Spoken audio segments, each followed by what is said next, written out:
I am Thomas, 67 years old. For 5 years, I let my daughter Emily and her husband Mark live in my house for free.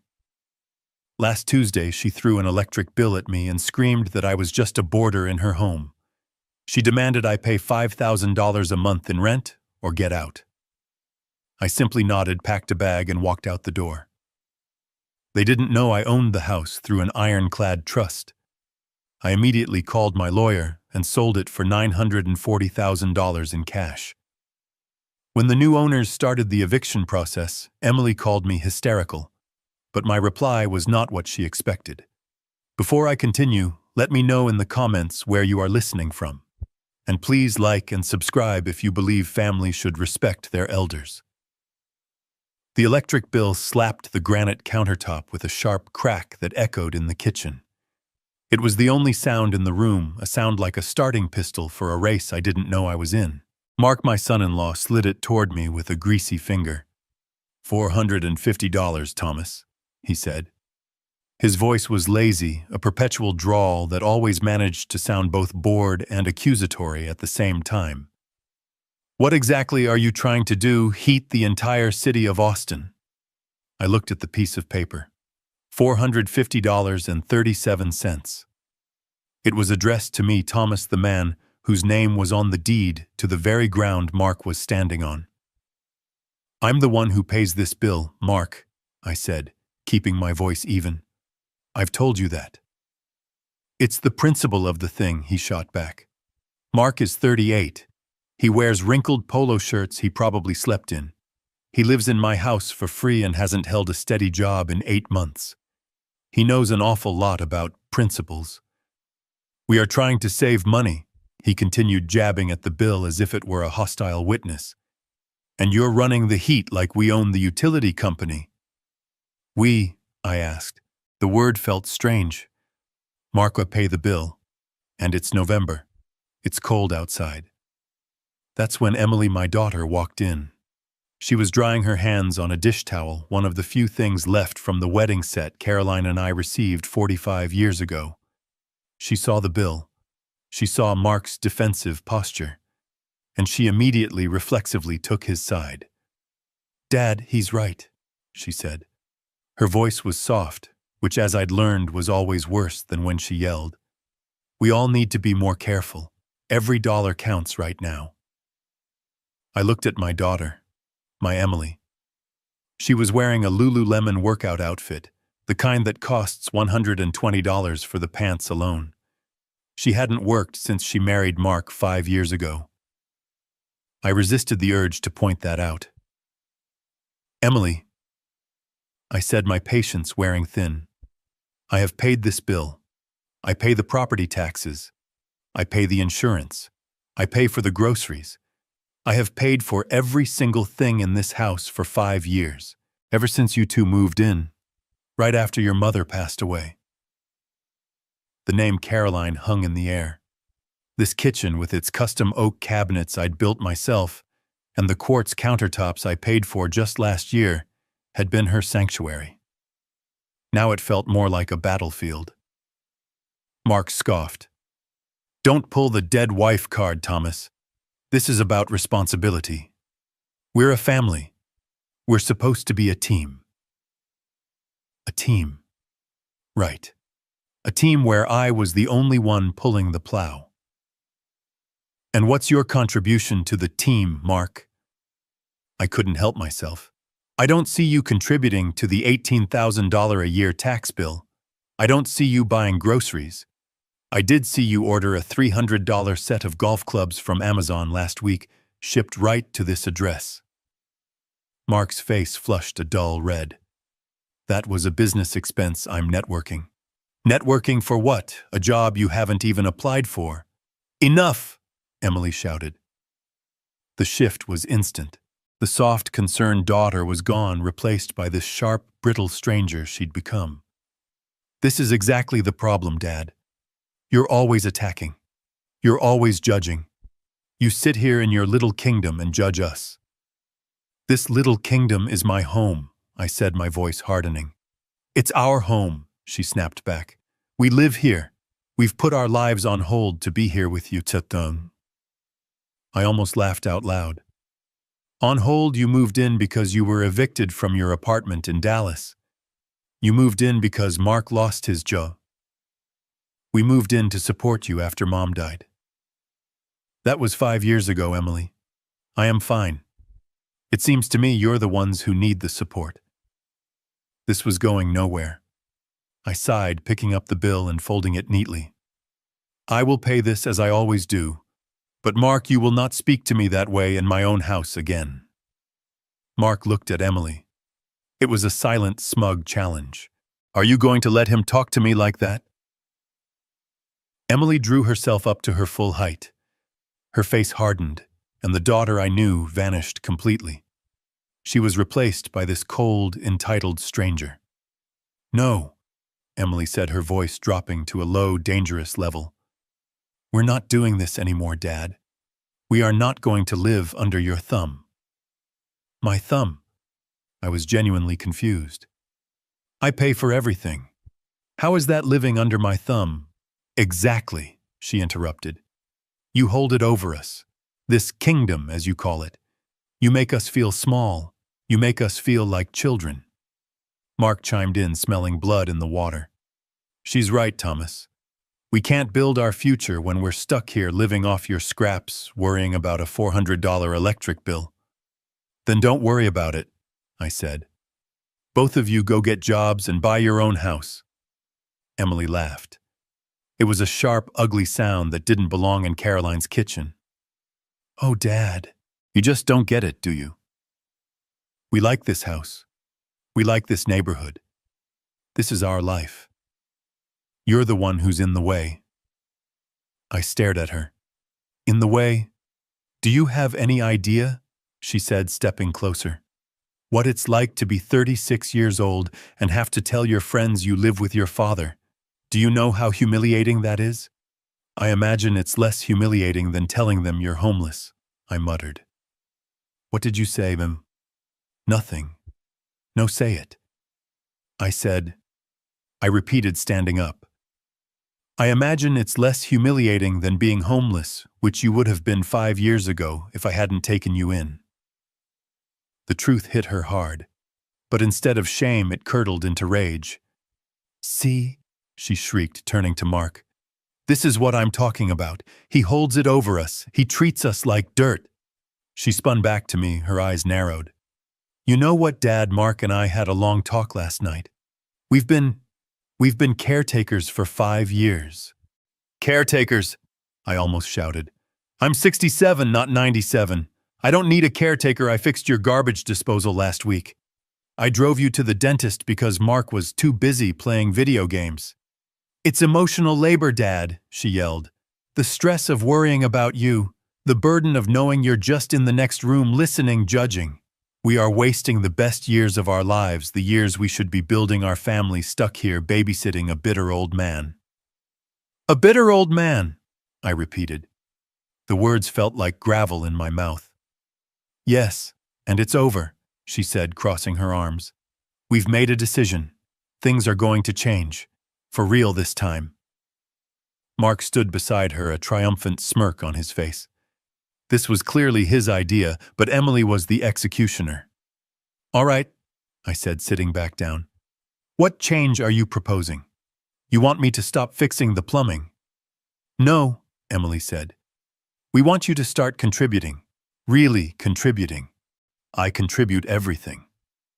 You contribute to the house, Mark interjected. You don't contribute to us, to the stress, to the time, to having to put up with you. A cold dread crept up my spine. What are you talking about, Mark? Emily delivered the final blow. We've looked at the market rates for a room in this zip code, plus utilities, plus compensation for our care. She paused, savoring the moment. We've decided that $5,000 a month is a fair price for you to continue living here. The air was sucked from my lungs. $5,000 a month. That's right, Mark said, nodding. To live in my own house. It's not your house anymore, Emily said, her voice flat, devoid of all emotion. Not really. A house belongs to the people who live in it, who make it a home. That's us. You're just here. I looked at the oak cabinets I had sanded and stained by hand. I looked at the tile floor Caroline and I had laid on our knees one hot July. This house, I whispered, is in my name. I paid off the mortgage in 2005. It is my house. Emily laughed that ugly laugh again. That's just a piece of paper. That's old person thinking. This is our world now, Dad. And in our world, you pay your way. And if I refuse, I asked, my voice barely audible, if I don't pay your $5,000 extortion fee. The look on Emily's face, my daughter's face, became a mask of cold, absolute indifference. She leaned in close enough for me to see the gold flecks in her eyes, just like her mother's. Then you get out. What? You heard me. Pay the rent or get out. We are not supporting you anymore. You have until the 1st of the month. That's 10 days. Find the money or find a new place to live. Mark was grinning, a truly disgusting sight. Emily stood tall, proud of herself, as if she'd just closed a major business deal. And I just stared at her.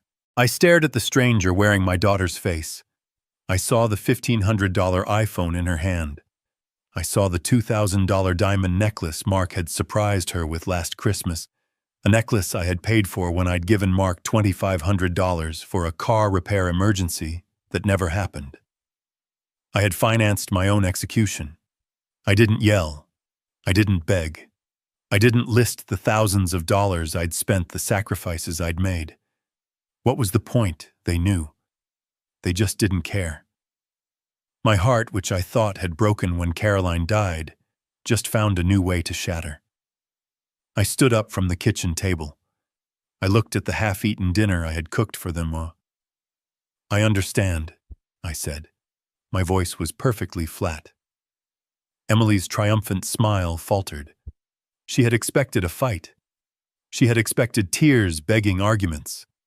She had prepared for a storm. She was not prepared for calm. You understand, she stammered. Yes, I said. I understand completely. Pay or get out. You've made your position clear. I turned and walked out of the kitchen. I went to my bedroom, the master bedroom Caroline and I had shared, the one room they hadn't dared to claim. Yet. I closed the door. I heard the lock click into place. I sat on the edge of the bed in the silence. I could hear their voices in the kitchen, lowered to whispers now.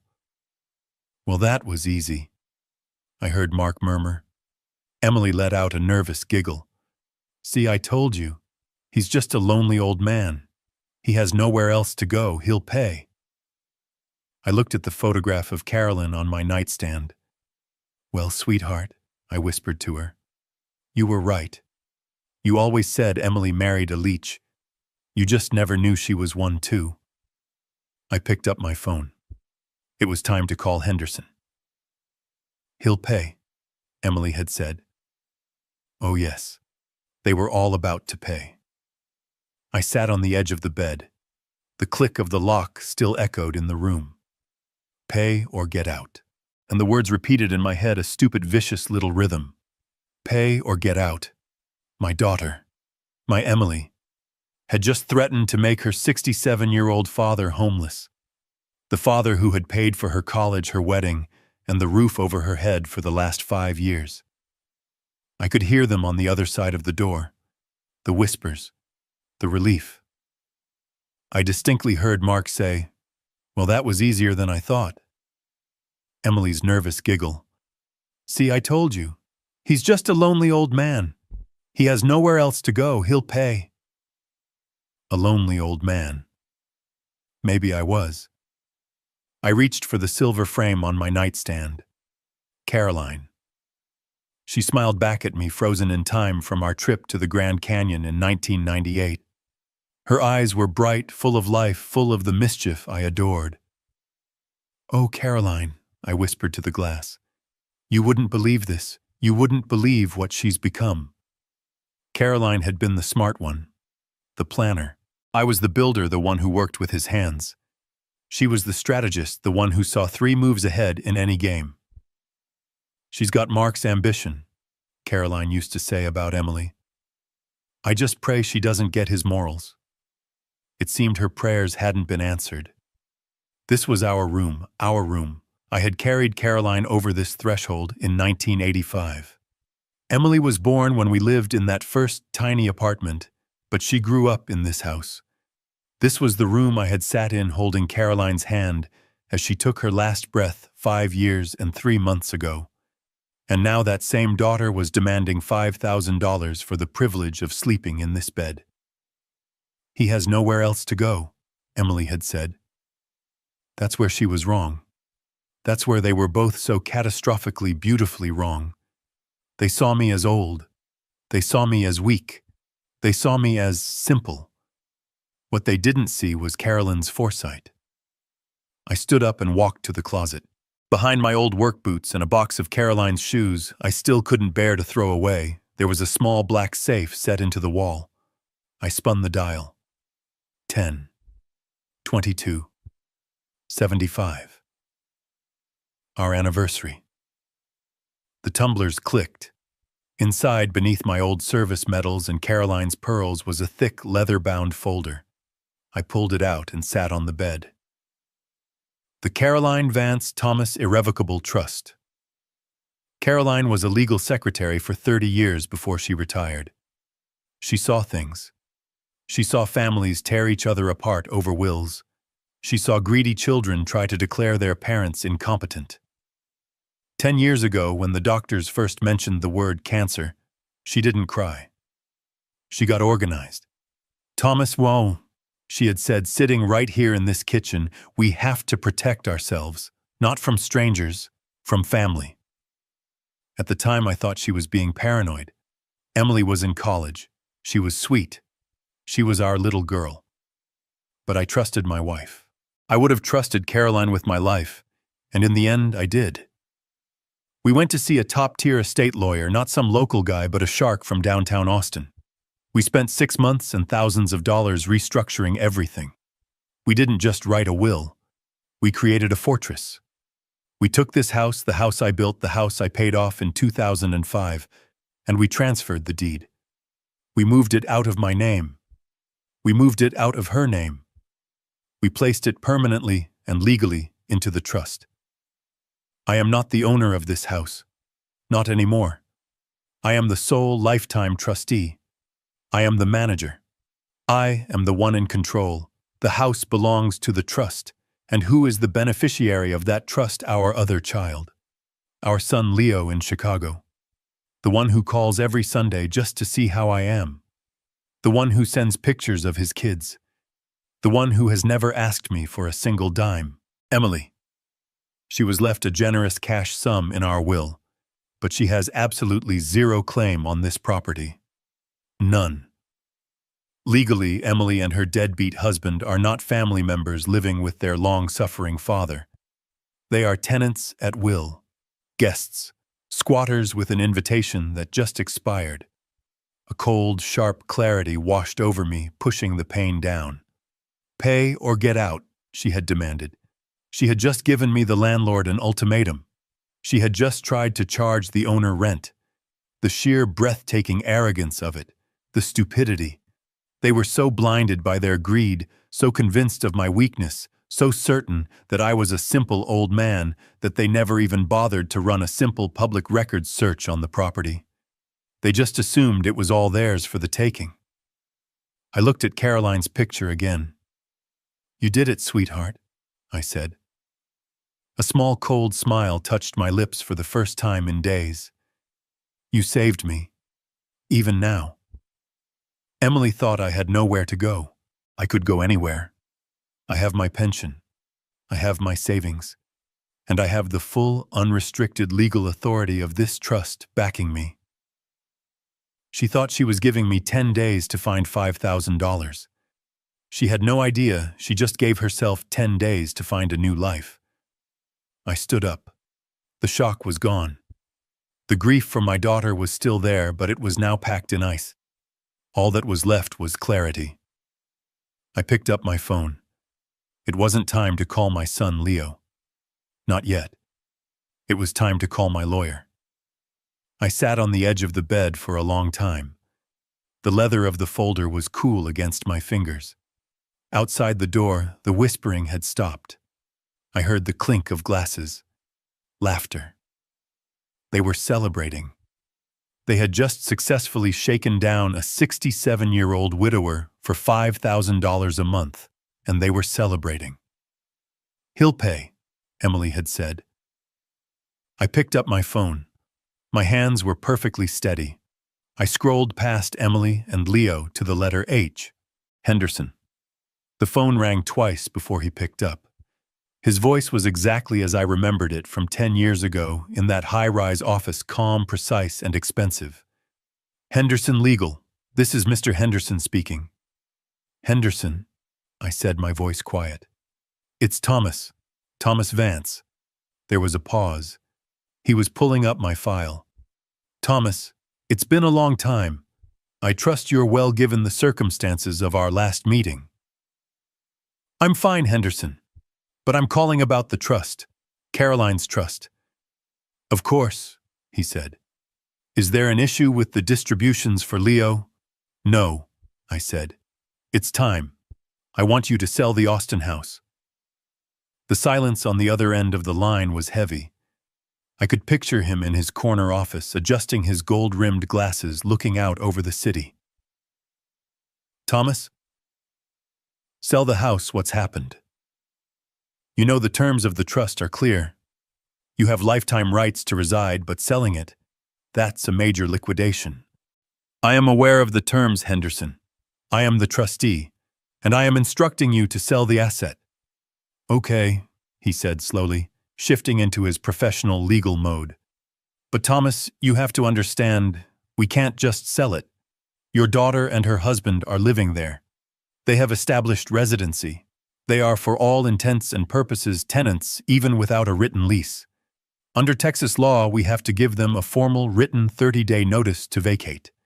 They can, and likely will, contest it. They can claim hardship. They can drag this out in the courts for months, maybe a year. And no one will buy $1 million property with hostile occupants." I listened patiently. He was a good lawyer. He saw all the logical problems. But he didn't have the emotional component. "They won't be a problem," I said. "Thomas, you're not listening.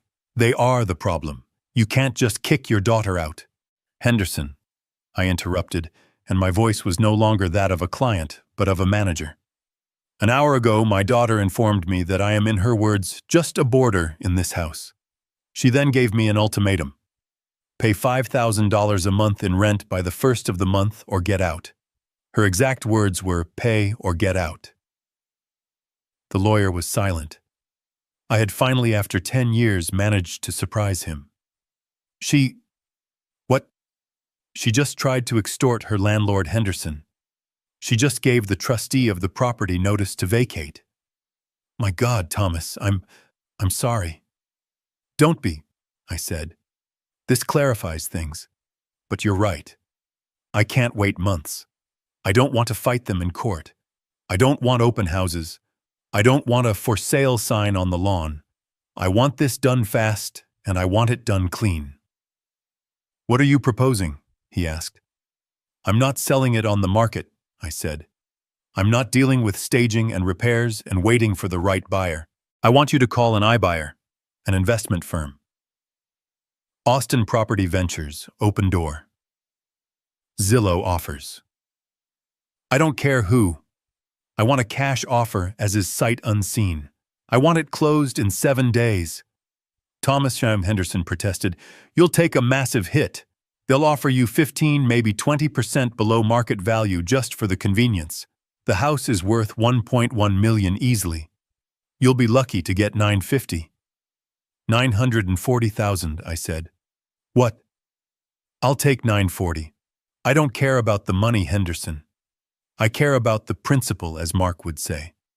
I want this asset liquidated. I want it out of my hands. I want them gone. Can you do it?" I heard him sigh, the sound of a man who was about to make a lot of money on a very sad case. A cash offer as is closing in 7 days. Yes, Thomas. I can do that. I'll make the calls first thing in the morning. Good, I said. Send all the paperwork to my new address. New address. I was already pulling my old suitcase from the top of the closet. That's right. As of tonight, I'm honoring my daughter's request. I'm getting out. At 5:30 in the morning, the house was dark and silent. I had not slept. I packed one suitcase. A few good shirts, my toiletries, the leather folder with the trust documents, and the framed photo of Caroline. Everything else could stay. I walked through the house one last time. The kitchen was clean. I'd washed my own plate. I went to the small desk by the window where I paid my bills. I found a notepad. I wrote Emily and Mark, I need a few days to think about your request.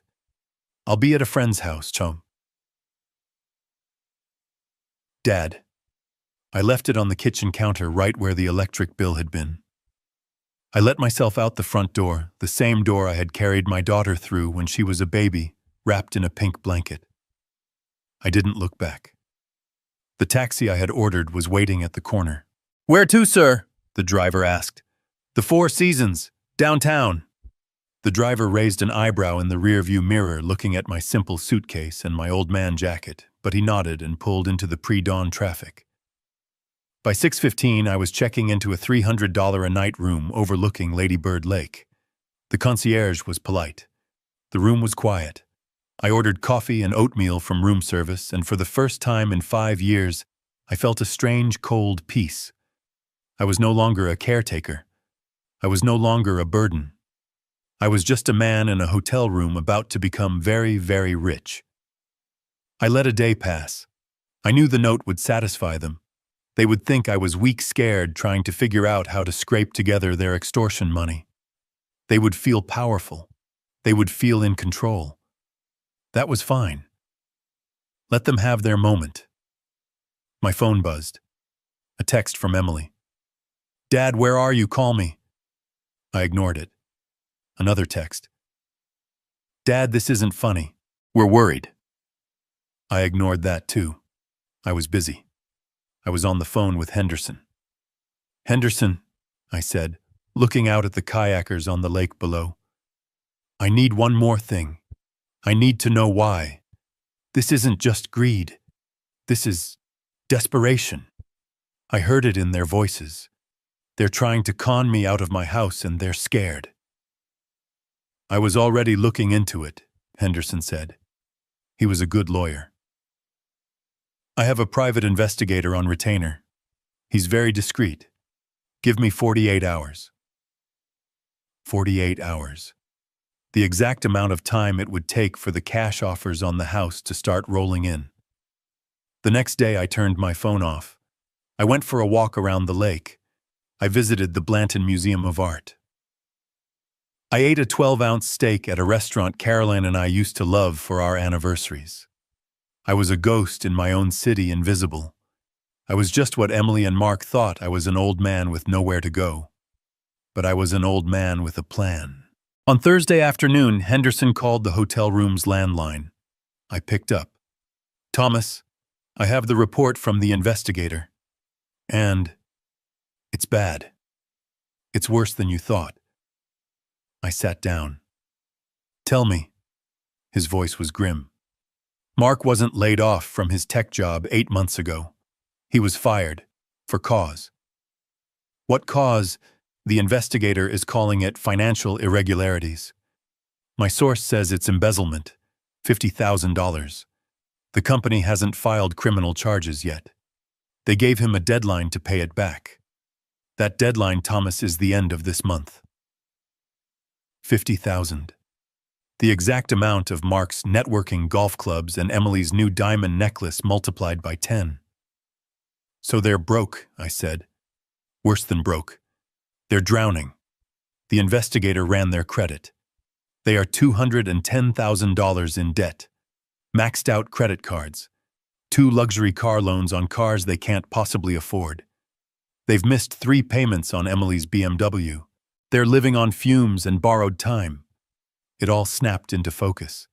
The desperation, the aggression, the ultimatum.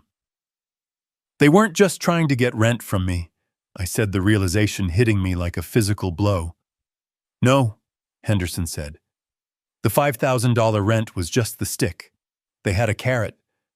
What carrot? Emily called my office yesterday pretending to be a concerned daughter.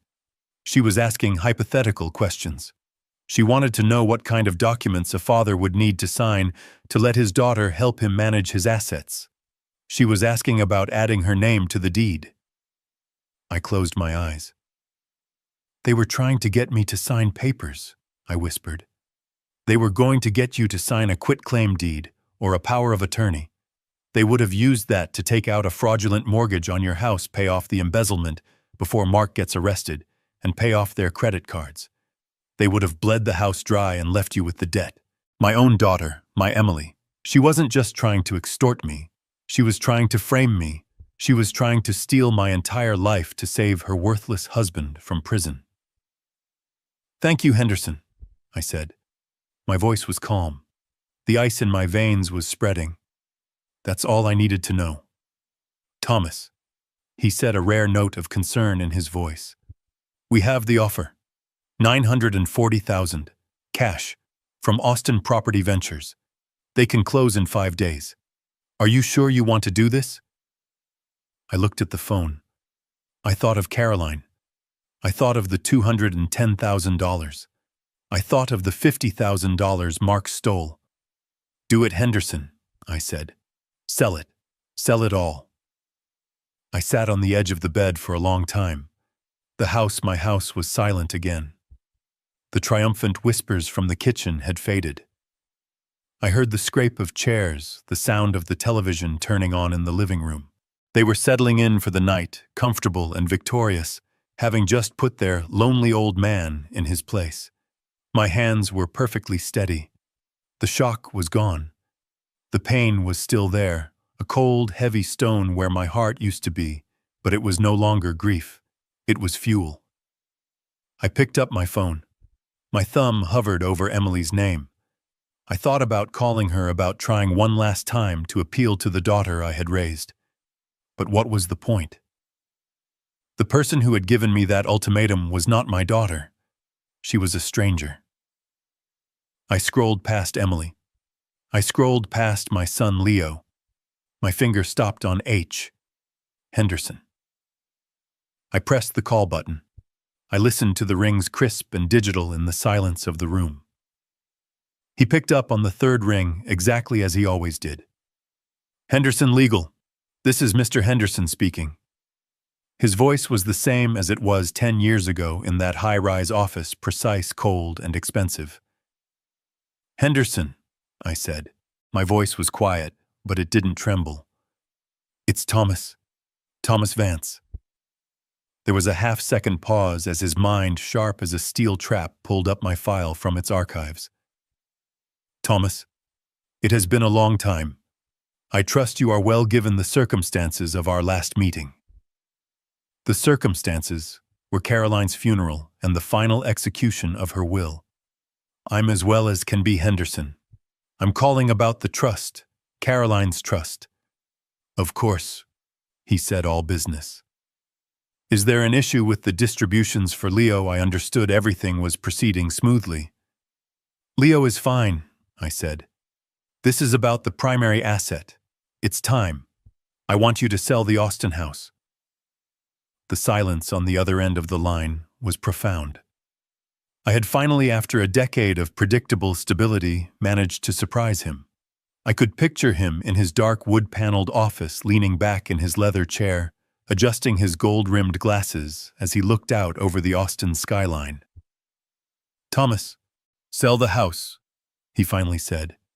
His voice had lost its bored professional cadence. What has happened? You know the terms of the trust are clear. You have lifetime rights to reside. You are the sole trustee. But selling it, that's a major liquidation. It's the primary asset in the portfolio. I am aware of the terms, Henderson. I read them every year. I am the trustee. and I am instructing you as the legal counsel for the trust to sell the asset." "Okay," he said slowly, the gears in his legal mind shifting. "Okay, legally, you can. You have the authority. But practically, Thomas, you must understand we cannot just sell it. Your daughter and her husband are living there. They have established residency." "They are tenants at will," I corrected him, using the exact phrase he and Caroline had taught me. "They pay no rent. They have no lease." "Exactly." Henderson's voice sharpened, "which makes it more complicated, not less. Under Texas law, we must give them a formal, written 30-day notice to vacate. They can, and based on everything I know about contentious family disputes, they will contest it. They can claim hardship. They can claim you're not mentally competent to make this decision.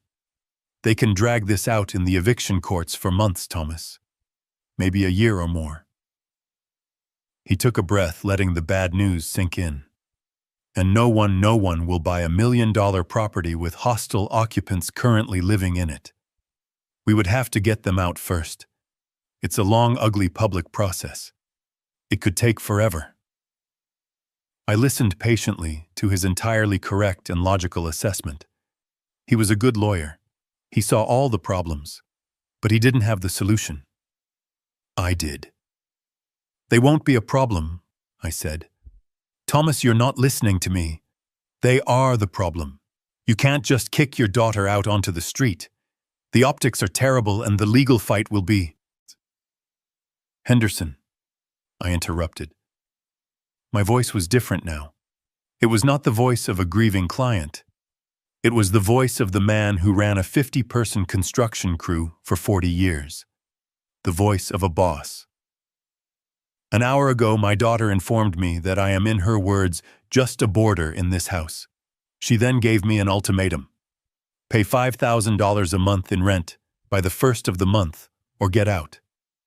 Her exact words, Henderson, were pay or get out. The silence that followed was absolute. "She—" "What?" he finally whispered. "She just tried to extort her landlord, Henderson. She just gave the trustee of the property notice to vacate." I heard him exhale a long, slow whistle. "My God, Thomas. I'm sorry." "Don't be," I said, and I was surprised to find I meant it. "This clarifies things. It makes the decision clean. But you're right about one thing. I cannot wait months. I don't want to fight them in court. I don't want open houses. I don't want a for sale sign on the lawn that they will deface. I want this done fast, and I want it done silently." "What are you proposing?" he asked. "A private sale?" "No," I said. "I'm not selling it on the market. I am not dealing with staging or repairs or waiting for the right buyer to get their financing in order. I want you to call an iBuyer, an investment firm, Austin Property Ventures. Open Door Zillow offers. I don't care who.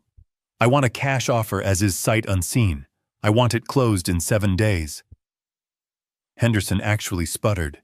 "Thomas, that's insane. You'll take a massive hit. They'll offer you 15, maybe 20% below market value just for the convenience. The house is worth $1.1 million easily. You'll be lucky to get $950. You're throwing away over $150,000. $940,000, I said. "What? I will take $940. I will not take a penny less, but I will take that. I don't care about the money, Henderson. I care about the principle, as my son-in-law is so fond of saying. I want this asset liquidated. I want it out of my hands. I want them out of my house. Can you do it?" There was another long pause. I heard the faint click of his mouse. He was already looking up the firms. "A cash offer as is closing in 7 days contingent on vacant possession, which the new owners will handle," he mused, thinking aloud. "It's clean, it's brutal, and it's fast. Yes, Thomas, I can do that. I'll make the calls first thing in the morning. I can probably have 3 offers for you by noon." "Good," I said. I stood up the suitcase in my hand. "Send all the paperwork to my new address." "New address. That's right," I said. I walked to my bedroom door and listened. The TV was loud, a stupid sitcom. They were laughing. As of tonight, I'm honoring my daughter's request. I'm getting out. At 5:30 in the morning, the house was black and silent. I had not slept. I stood in the darkness of my room, my old suitcase already packed by the door. One suitcase. That's all I would take. The rest of it, the furniture I had built, the books Caroline and I had collected, the life we had shared, it was all just stuff. It was the past, and they could have it. I opened my door, wincing at the faint click of the latch. I stood in the hallway listening. From their bedroom down the hall, I heard the faint rhythmic sound of Mark's snoring. They were asleep, dreaming perhaps of the $5,000 they would soon be collecting, dreaming of how they would spend it. I walked silently through the house.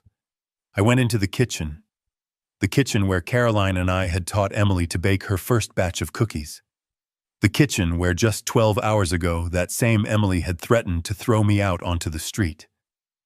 I found a notepad by the phone, the one we used to use for grocery lists. My hand was steady as I wrote the note. Emily and Mark, I wrote. I need a few days to think about your request. I'll be at a friend's house. Dad. A friend's house. The lie was simple, believable. They would think I was weak, scared, perhaps staying on some old army buddy's couch trying to figure out how to scrape together their extortion money. They would feel powerful. They would feel in control. That was fine. Let them have their moment. I placed the note squarely in the center of the kitchen counter, right where the electric bill had been. I let myself out the front door, the same door I had carried my daughter through when she was a baby, wrapped in a pink blanket. I didn't lock it with the deadbolt. Why bother? It wasn't my house anymore. I pulled the door shut, and the final quiet click was the sound of a 45-year chapter of my life ending. The taxi I had ordered was waiting at the corner just as I'd requested. The driver didn't say a word as I put my single bag in the trunk and got into the back seat. "Where to, sir?" he asked, his voice tired in the pre-dawn darkness. "The Four Seasons, downtown." I saw his eyes flick up to the rearview mirror. He was looking at my old man jacket, my simple suitcase, my worn face. He was contrasting it with the destination. I said nothing. He just nodded and pulled away from the curb. I didn't look back. At 6:15, the lobby of the Four Seasons was quiet, smelling of expensive lilies and old money. The concierge, a young woman in a sharp suit, smiled politely. "Checking in, sir." I walked up to the marble desk. "Yes, the name is Thomas Vance. I have a reservation." She typed. "Ah, yes, Mr. Vance, welcome. The Executive King Suite on the 10th floor. We have you down for 1 week with the option to extend." "That's correct," I said. I pulled out my wallet. Not the one Emily and Mark always saw, the old cracked leather one I used for groceries. This was a different one. I handed her a simple, heavy black credit card. She took it, and I saw her professionalism flicker for just a second. She recognized it. Her smile became warmer, more genuine. "Of course, Mr. Vance. We will have a bellman take your bag."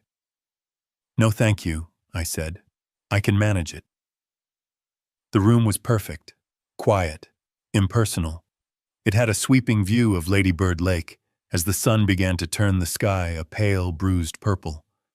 This room cost more per night than the first apartment Caroline and I ever rented.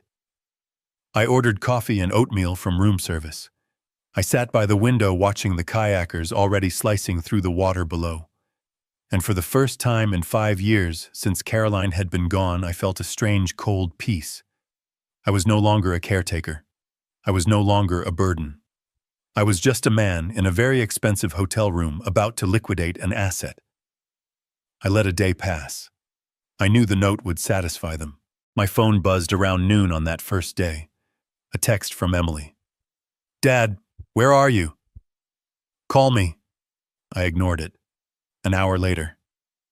"Dad, this isn't funny. We're worried about you." I almost laughed. Worried. They were worried I was finding a backbone. They were worried I was finding a way out of paying them. I ignored that too. I was busy. I was on the phone with Henderson. The offers are in, he said, his voice all business. Silo offered $890. Open Door came in at $910. But Austin Property Ventures came in strong. $940,000. Cash. They can close in 5 days. Take it, I said. Done, he replied. I'll have the digital paperwork sent to your hotel email immediately. But Thomas, there's something else. You asked me to find out why.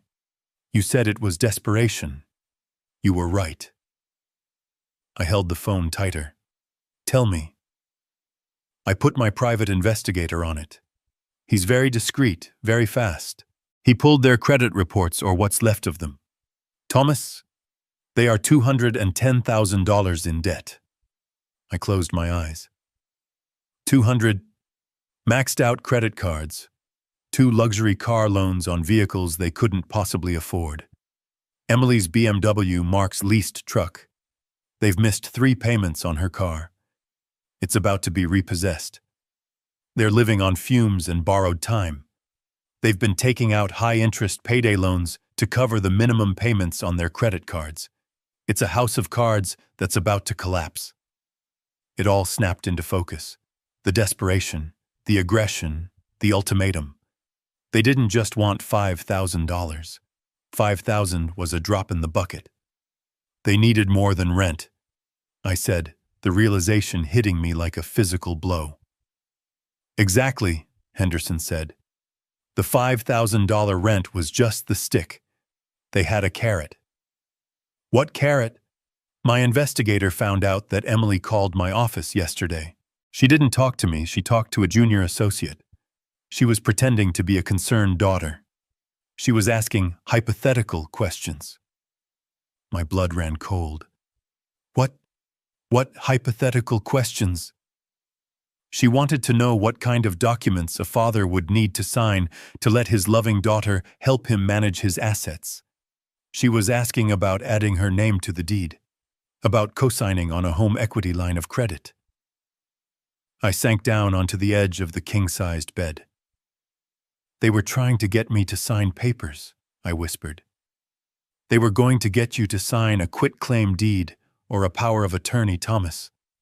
They would have used that to take out a fraudulent mortgage on your house. They would have bled the equity dry, paid off their debts, and left you and the trust holding the bag. My own daughter. My Emily. She wasn't just trying to extort me. She was trying to frame me. She was trying to steal my entire life's work, and then Henderson delivered the final killing blow. There's one more thing, he said. His voice was grim. Mark. He wasn't laid off from his tech job 8 months ago. He was fired. For cause. What cause? The investigator is calling it financial irregularities.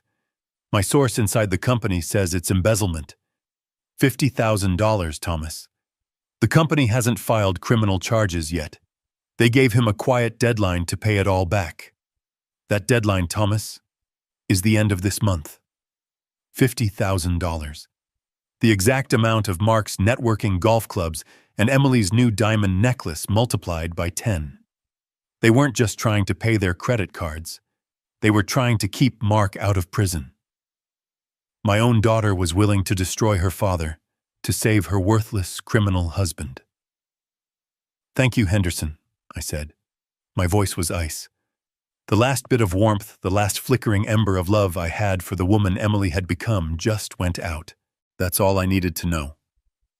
Thomas, he said, a rare note of concern in his voice. We have the offer.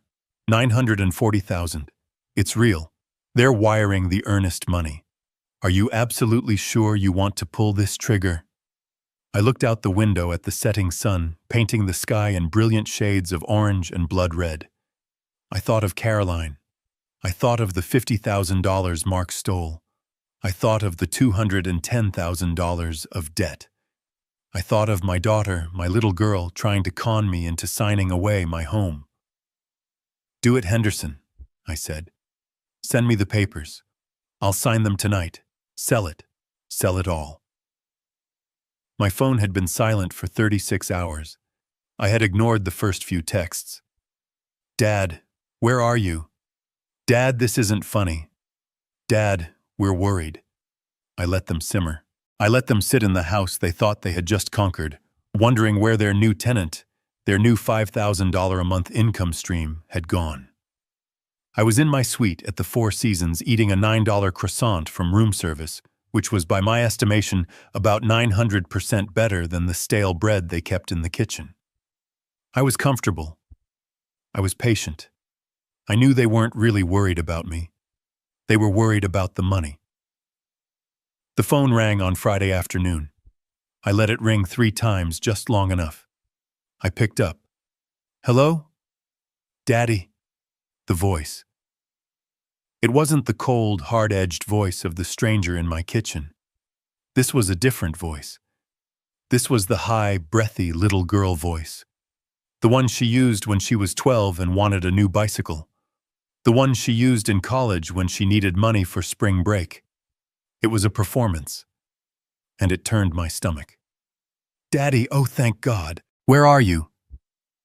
We've been going out of our minds. Are you okay? Are you safe? I'm fine, Emily, I said. My voice was intentionally flat, tired. I'm at Bill's house. Bill Murdoch from the old crew. Bill had been dead for 3 years, but Emily wouldn't know that. She never paid attention.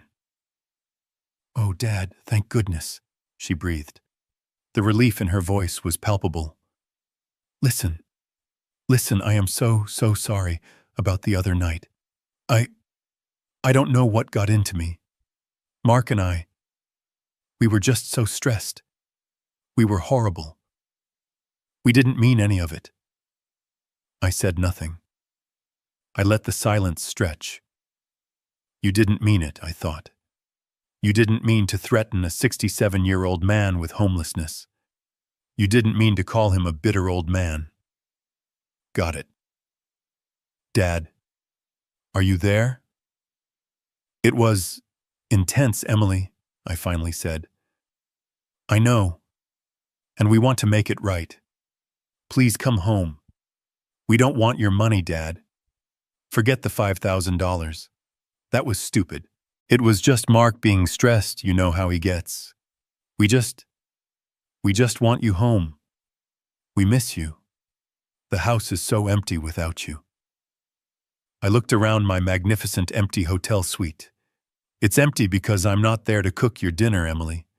It's empty because you're worried your ATM just got up and walked out of the bank. That's nice of you to say, Emily, I replied. I could hear her take a shaky breath, the next part of her script loading. And we were talking. And the reason we've been so stressed, it's just finances. You know. Oh, here it comes, I thought, settling back into the plush armchair.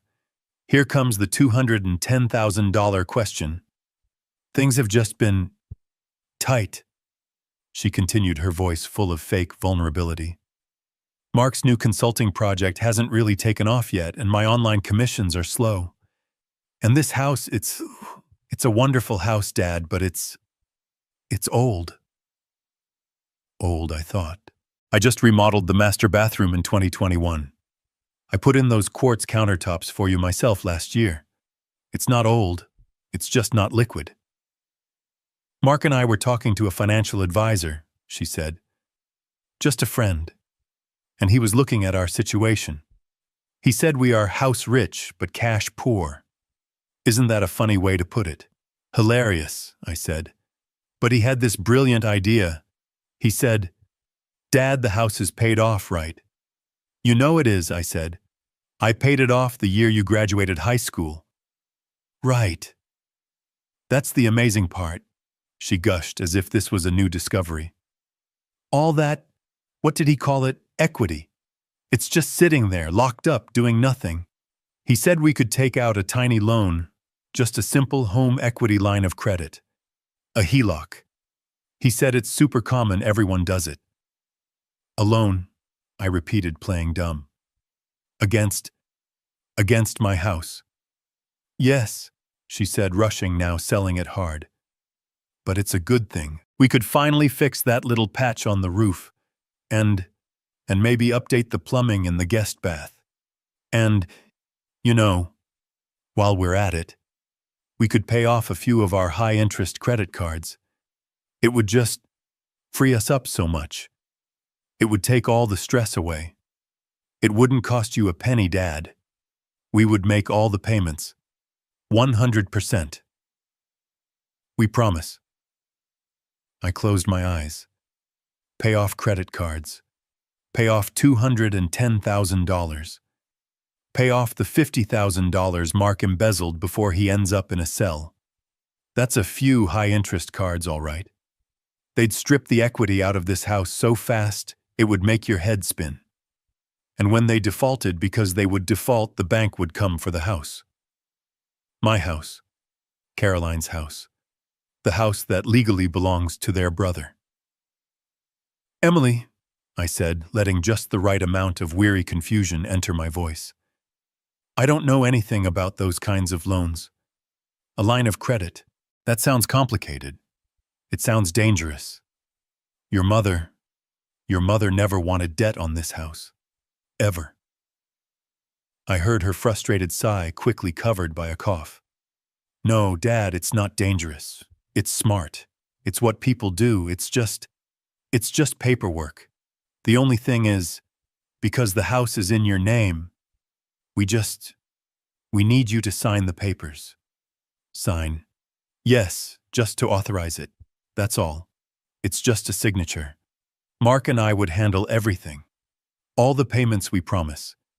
We could even go to the bank tomorrow. Can you come home tonight so we can go tomorrow?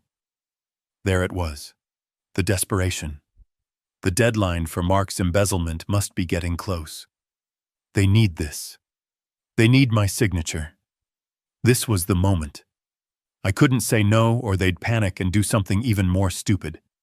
I couldn't say yes because I wasn't coming home. I had to buy time.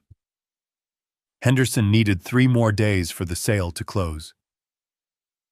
Emily, honey, I said, letting my voice crack just a little. That's just a lot to think about. A new loan. Against the house. I'm still at Bill's. I'm still just processing.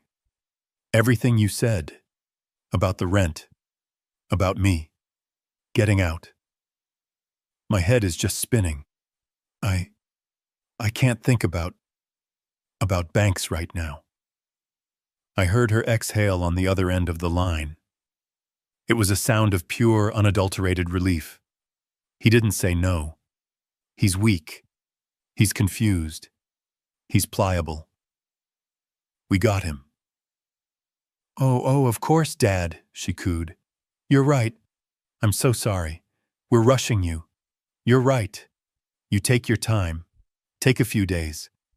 We completely understand. The sale of the house closes in 3 days, I thought. They don't have a few days. Just don't take too long, okay? She added, the anxiety creeping back in. The financial advisor. He said the low interest rates are only available for a limited time. And, Dad. Her voice dropped to a conspiratorial whisper. Mark he's really struggling.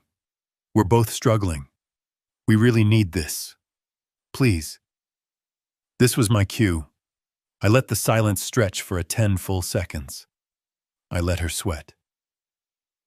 I'll think about it, Emily, I said finally. I promise, I need the weekend. I'll call you. I'll call you by Sunday. Okay, Dad, yes, Sunday is perfect, she said, victorious. Thank you. Thank you so much. You won't regret this. We love you. We love you so much. Goodbye, Emily, I said. I hung up the phone. I stared at it as if it were a snake. We love you so much. The words echoed in the silent, luxurious room. They were the biggest lie of all. I picked up the hotel phone and dialed Henderson's direct line. "She took the bait," I said, without even a hello. "They're trying to get me to sign a HELOC. They're desperate. How fast is that closing?" "The wire transfer for the earnest money just came through from Austin Property Ventures," Henderson replied, his voice calm. "I'm sending the final documents to your hotel by courier right now. You sign them, he signs them. The deal will be officially closed and filed with the county by 9 a.m. Monday." Monday. Emily was expecting a call on Sunday. They were going to have a very, very bad start to their week. My phone call with Emily on Friday morning had been the final piece of the puzzle. I now understood their desperation. Mark's deadline to repay the $50,000 he embezzled was looming. My signature on a fraudulent loan was their only way out. They weren't just greedy. They were cornered animals. And cornered animals are stupid, but they are also dangerous. My promise to call them on Sunday gave them what they craved most: hope. It gave them a timeline. It made them feel like their plan was working. It would keep them quiet for the weekend. It was all the time I needed. The hotel landline rang at precisely 2 p.m., just as Henderson had promised. I had spent the day in the hotel's quiet business center, not on a computer, but on the phone, transferring portions of my personal savings into different, more secure accounts, just in case. I picked up the receiver. "Thomas Vance?" "Thomas, it's Henderson. I made the calls.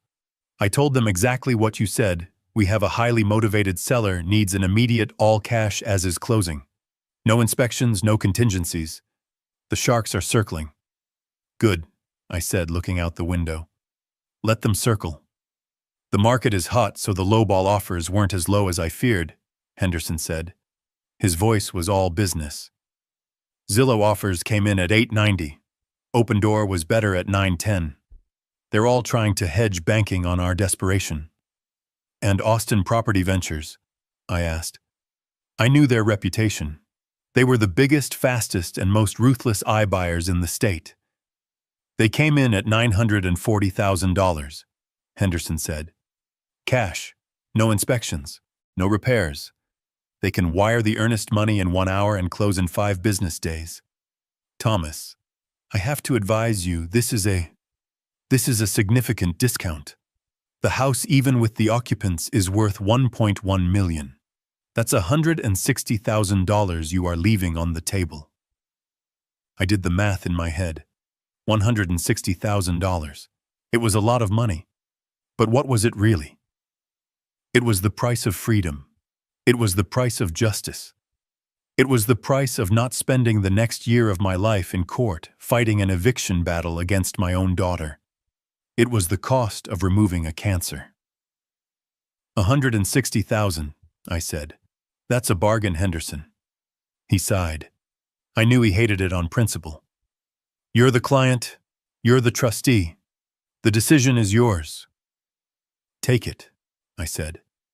"940. Tell them yes. Close the deal. Send me the papers." "All right," Henderson said, the resignation clear in his voice. "I'll draw up the purchase agreement immediately. They'll want to sign fast. This isn't something we do over DocuSign, Thomas. This is a multi-signature trust liquidation. You'll need to come to the office. The buyers will send their representative." "When?" "They want to move before the weekend. How about this afternoon, 3 o'clock? "I'll be there," I said, and hung up. I walked to the closet in my suite. I pushed past the wrinkled shirt and khaki pants I had worn when I left the house. The costume of the simple old man. Behind them in a garment bag was my armor. Emily and Mark had only ever seen me as a widower in faded jeans, a man who fixed garbage disposals and mowed his own lawn. They had never bothered to ask what I did for 45 years before I retired. They never wondered why even in retirement I still had my suits professionally dry cleaned. They never wondered why I kept a pair of polished Allen Edmonds shoes in the back of my closet. They saw what they wanted to see: a burden, a wallet, an obstacle. I put on a crisp white shirt. I tied the knot on a simple dark blue silk tie. I put on the navy blue suit, the one I had tailored in '98, and which still fit perfectly. I slipped the heavy gold Omega watch onto my wrist. It had been Caroline's last gift to me. For the man who manages the world, the inscription read. I looked in the mirror. The sad, confused boarder from the kitchen was gone. The man looking back at me was Thomas Vance, the man who had run a 50-person construction crew for 40 years, the man who had built half the bridges in this county, the man Caroline had trusted with everything, the trustee. I took a cab to Henderson's office building downtown. The lobby was a symphony of glass, steel, and quiet, expensive artwork. This was Caroline's world, the quiet hum of money, the smell of expensive leather and floor wax. I had always been the man who worked with sawdust and sweat. She was the one who understood this quiet, unshakable power. She had left it for me. She knew. She somehow knew that one day I would need it. The elevator opened onto the 40th floor. The receptionist looked up from her screen. "May I help you, sir?" "Thomas Vance. I have a 3 o'clock appointment with Mr. Henderson." Her eyes widened slightly. She recognized the name. "Of course, Mr. Vance, right this way. Mr. Henderson is expecting you." Henderson met me at the door of his conference room. He was wearing his usual 3-piece suit. He looked at my attire and nodded a small, sad smile on his face. "Thomas, you look well." "I feel focused, Henderson," I said. "Let's get this done." The conference room was massive. A single polished mahogany table reflected the Austin skyline like a dark mirror. At the far end sat a young man. He couldn't have been more than 30. He wore a suit that probably cost more than my first car, and he smelled of ambition and expensive cologne. He was exactly the kind of shark I had been expecting. "Thomas," Henderson said. "This is Mr. Cade from Austin Property Ventures. He's here to sign on behalf of the buyers." Cade stood up and extended a manicured hand. He had a politician's smile. "Mr. Vance, a pleasure. We're very happy to be doing this business with you. We want to guarantee a smooth, respectful transition." "I appreciate the speed, Mr. Cade," I said, my voice firm. "Smooth is exactly what I'm looking for." We sat. Henderson, the consummate professional, began the ceremony. He slid a stack of documents at least an inch thick in front of me. "Thomas, this is the main purchase agreement. It stipulates the $940,000 price, all cash. This is the as-is rider stating the property is sold in its current condition." He tapped another page. "This is the waiver of inspection. This confirms the buyers are responsible for all contents left in the home after closing. And this..." He paused, his eyes meeting mine.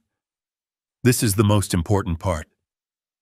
This rider confirms that the property is currently occupied and that the buyer's Austin Property Ventures will assume all legal and financial responsibility for occupant removal and any associated legal costs indemnifying the trust from all future claims." Occupant removal. That's what Emily and Mark were now. Just a line item in a contract. A legal problem for Mr. Cade's firm to solve. "I understand," I said. Henderson handed me the pen. It was a heavy gold-plated fountain pen. "Sign here, Thomas. And here. And here." I looked at the signature line. It didn't say Thomas Vance. It said, "By Thomas Vance, sole trustee." I took the pen. The nib scratched quietly against the thick paper. The ink flowed black and permanent. I signed the name I had not used in 5 years, the name that held all the power. Thomas Vance, sole trustee of the Caroline Vance Thomas Irrevocable Trust. I signed away the kitchen where Emily had taken her first steps.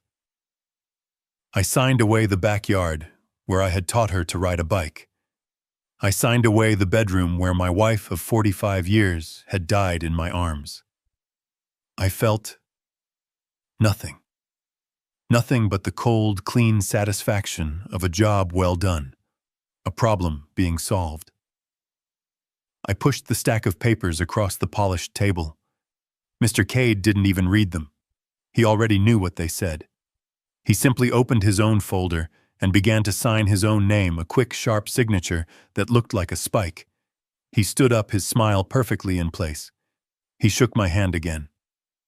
"A pleasure, Mr. Vance. The funds will be wired to the trust account within 48 hours per the agreement. Our legal team will handle the rest." "Thank you, Mr. Cade," I said. He nodded at Henderson and was gone. The entire transaction had taken less than 15 minutes. 15 minutes to erase 40 years of my life. Henderson began gathering his copies, stacking them into neat piles. "It's finished, Thomas," he said. He looked at me, his eyes not unkind. "The house is no longer yours. It belongs to them. The wire transfer will complete the sale." "And the occupants?" I asked. "They are no longer your concern," Henderson said, closing a folder with a definitive thump. "They are Mr. Cade's concern. And I can assure you, Austin Property Ventures is not known for its sentimentality. They are not family. They will not listen to excuses about emotional labor or stress. They will be ruthlessly efficient." "Ruthlessly efficient," I repeated. "I like the sound of that." I stood up. I buttoned my suit jacket. "Thank you, Henderson. You've done exactly as I asked. Send the final confirmation to my hotel." "Thomas," he said, stopping me at the door, "what will you do now?" I thought about his question as I rode the silent wood-paneled elevator down 40 floors. What would I do? For the first time in 5 years, the answer wasn't wait. The answer wasn't survive. I stepped out of the building onto the busy Austin street. The sun was bright. The air was warm. I was a 67-year-old man without a house. I was a man with $940,000 in liquid cash that my children knew nothing about. And I was a man with a phone call to expect on Sunday from a daughter who had just lost everything and didn't even know it yet. I smiled. I spent that Friday in a state of strange, cold suspension. The ink on the closing documents I had signed at Henderson's office was dry. The decision was made. The wire transfer from Austin Property Ventures was in progress. I was back in my suite at the Four Seasons, a fortress of anonymity looking down at the city of Austin. I was a man who had just lit a very long fuse, and now I was simply waiting to hear it hiss. My cell phone, the one Emily knew, buzzed twice on the marble-topped desk. I didn't have to look. I knew it was her. The first text at 2 p.m. read, "Dad, are you okay? Just checking in. We love you." "We love you." The words were so cheap, so easy for her to type. They were a currency she spent thinking it would buy my signature, my house, my life's work.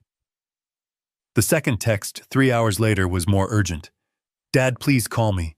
We really need to talk about the bank stuff for Sunday. Call me." I ignored it. Sunday. That was her deadline. The day she expected me to crawl back to the house defeated, confused, and ready to sign her fraudulent loan papers. She was looking forward to Sunday. She was probably already planning how they would spend the money, how they would celebrate keeping Mark out of prison. I was looking forward to Saturday. At exactly 5 p.m., as the Texas sun began to bleed across the horizon, the hotel landline rang. Not my cell phone. The hotel phone. That meant it was Henderson. I let it ring once, twice, a sharp, clean sound in the quiet room. I took a slow breath, smoothed the front of my shirt, and picked up the heavy receiver.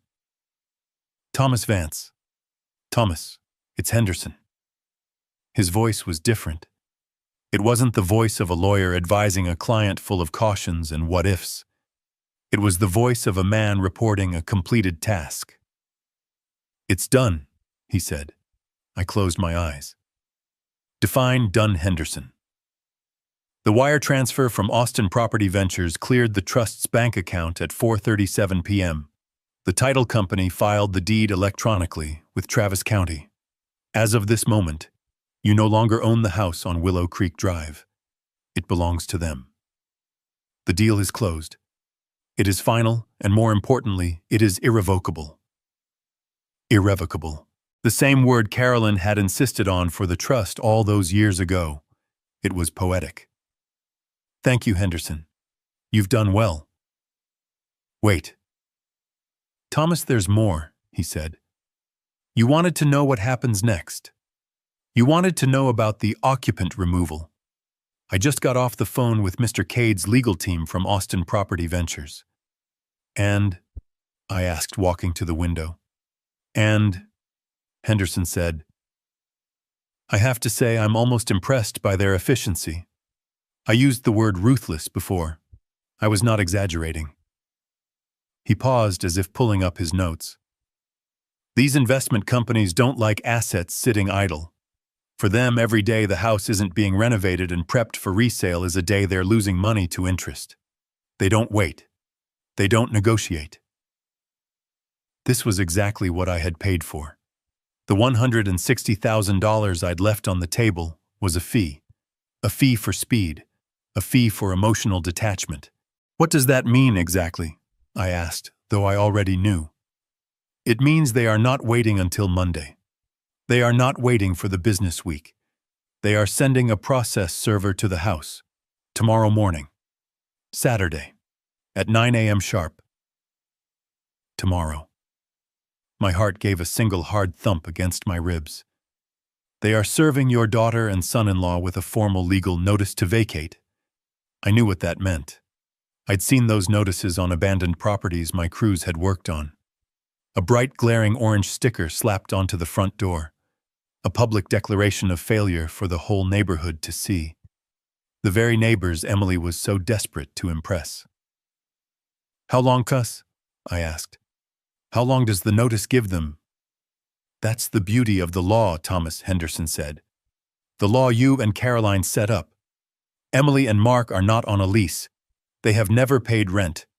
They are not formal tenants. They are tenants at will, guests. And in the state of Texas, the notice period for a tenant at will from a new owner who wishes to occupy is exactly 3 days. 3 days, 72 hours. They would get the notice at 9 a.m. on Saturday. They would have until 9 a.m. on Tuesday. And what happens on Tuesday? I asked, wanting to hear the words, wanting to make it real. At 9:01 a.m. on Tuesday, Henderson said, his voice a flat legal razor, Austin Property Ventures will have a Travis County constable and a locksmith on the premises. They will remove your daughter, your son-in-law, and their possessions from the property, by force if necessary, and they will change the locks. I was silent. I looked out the window. The sun was setting a deep, perfect, painful shade of Texas violet. The city lights were just beginning to glitter. Thomas, are you still there? I'm here, I said. 3 days. That's efficient. It's what you wanted, he said, not unkindly. The asset is liquidated. The funds are secure. The problem is being handled. Yes, I said. Yes, it is. I will send you the final closing statements by courier. The trust is now liquid. We should talk next week about reinvesting the capital. Perhaps some municipal bonds. Next week, Henderson, I said gently. Let's get through the weekend first. Of course, Thomas. Call me if you need anything. I will. And thank you. For everything. For honoring Caroline's wishes. I always do, he said, and hung up. I put the phone down. It was done. 9 a.m. tomorrow. In approximately 16 hours, Emily and Mark would be waking up. They'd be making their coffee. They'd be relaxed, secure in the knowledge that their lonely old man was off somewhere confused and weak, stewing in his juices, getting ready to cave on Sunday. They would be discussing the loan. They would be planning how to spend the $50,000 to keep Mark out of jail. They would be planning how to spend the other $200,000. They would be sitting in my kitchen at my table planning my financial ruin. And then the doorbell would ring. A man in a cheap suit would be standing on the porch I built. He would hand them an envelope, and their entire world would end. I walked over to the minibar in my suite. I found a small, expensive bottle of Macallan 18. I poured 2 fingers into a heavy glass. I raised it to the empty room, to the reflection of the man in the window. "To you, Caroline," I whispered. "You magnificent, brilliant woman. You always knew." I took a sip. The whiskey burned, but it was a good, clean fire. The clock on the wall started ticking. Saturday morning, 9 a.m. I was sitting in the plush armchair by the window of my suite at the Four Seasons. The room was silent, perfect. The city of Austin was quiet below me. I had already had my oatmeal and a pot of Jamaican Blue Mountain coffee. It was hot, black, and strong. I looked at the clock on the wall. 9:01. I pictured the scene across town. The quiet, tree-lined street. The mailman wouldn't even be there for another hour. But Mr. Cade's process server would be. I envisioned him walking up the pathway I had laid with my own hands, past the rose bushes Caroline had planted. 9:02. I wondered if Mark was still asleep, cocooned in the $1,000 mattress I had paid for. Emily was probably in her expensive workout clothes, drinking a kale smoothie she had bought with my grocery money. 9:03. Any second now. The doorbell would ring. They would be annoyed, expecting an Amazon package they'd have to sign for probably another one of Mark's business expenses. But it wouldn't be a package. It would be a man in a cheap suit, carrying a very important envelope. 9:05 a.m. My cell phone sitting on the polished mahogany desk vibrated. The screen lit up Emily. I smiled. Right on schedule. I let it vibrate. Once. Twice. I took another slow, deliberate sip of my coffee. It was excellent. On the 3rd ring, I picked up the phone. I didn't say hello. I just pressed the button and waited, listening. It wasn't a word. It was a sound. A shriek. A high-pitched guttural noise I hadn't heard since she was 3 years old and had fallen off the swing set at the park. It was the sound of pure, unadulterated, blind-sided terror. "Dad! Dad, where are you? Oh my God! Dad, please, where are you?" "Emily," I said. I injected the perfect amount of sleepy old man confusion into my voice. "Emily, what's wrong? What's happened? Are you okay?" "A man!" she screamed, her voice cracking. "A man was just here. He rang the bell and he stuck a paper on our door. He stuck it on the door, Dad." "A paper?" Emily, slow down. "I don't understand." "What, a flyer, a pizza menu?" I was playing the part she had cast for me, the confused, senile old man who just didn't get it.